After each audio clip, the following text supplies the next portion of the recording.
Assalamualaikum warahmatullahi wabarakatuh.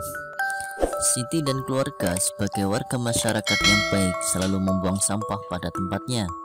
Siti dan keluarga sangat peduli dengan lingkungan rumahnya. Di depan rumah Siti dipasang tempat sampah untuk sampah basah maupun sampah kering. Orang yang lewat di depan rumah Siti pun boleh membuang sampah di tempat sampah itu. Banyak perilaku yang dapat kita perbuat untuk peduli lingkungan. Lingkungan yang bersih, asri, dan sehat merupakan jembatan bagi masyarakatnya untuk menuju hidup sejahtera. Simaklah cerita berikut. Kampung Rajawati. Di Kampung Hijau Rajawati, selain peduli untuk membuat lingkungan hijau oleh tanaman, terlihat juga kesadaran warga yang cukup tinggi untuk andil terhadap pengelolaan sampah dengan bijak. Sebuah sentra pengumpulan sampah disediakan di area kampung untuk menampung aneka sampah rumah tangga. Para ibu turut andil dengan memisahkan sampah dapur seperti kulit bawang, batang sayuran, kulit buah, dan kulit telur, kemudian dikumpulkan di sentra bersama dengan sampah kebun. Campuran sampah dapur dan sampah kebun dari warga kemudian diolah menjadi kompos. Setiap warga diperbolehkan mengambil kompos untuk menyubur tanaman. Apa yang dilakukan warga Kampung Rajawati terhadap sampah konsumsi?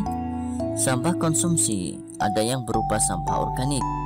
Sampah organik adalah sampah yang berasal dari sisa makhluk hidup yang terdapat di alam, seperti sampah tumbuhan dan hewan serta berbagai olahannya, sehingga dapat terurai secara alami. Sampah organik termasuk sampah yang ramah lingkungan. Di Kampung Rajawati tidak akan ditemukan gunungan sampah sisa makanan yang menimbulkan aroma tidak sedap. Mengapa demikian? Beberapa warga memiliki lubang biopori atau lubang resapan di halaman rumah.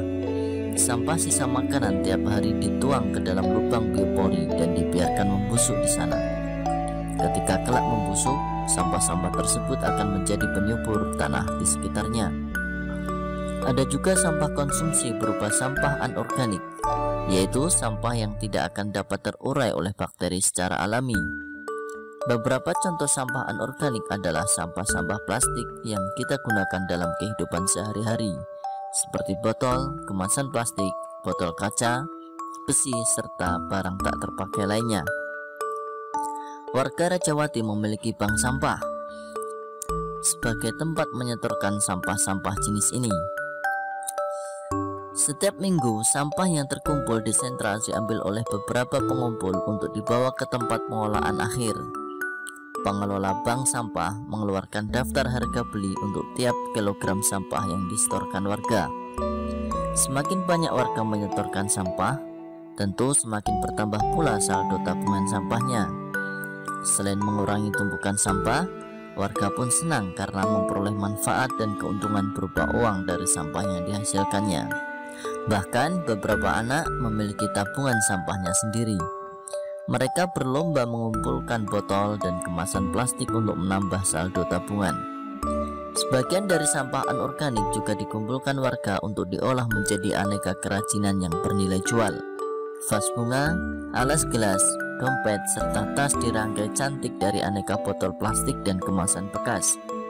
Kegiatan ini dilakukan oleh beberapa ibu di waktu luang mereka. Mengisi waktu, mengurangi tumpukan sampah, dan menambah uang belanja tentunya menjadi hal yang positif bagi warga dan lingkungan.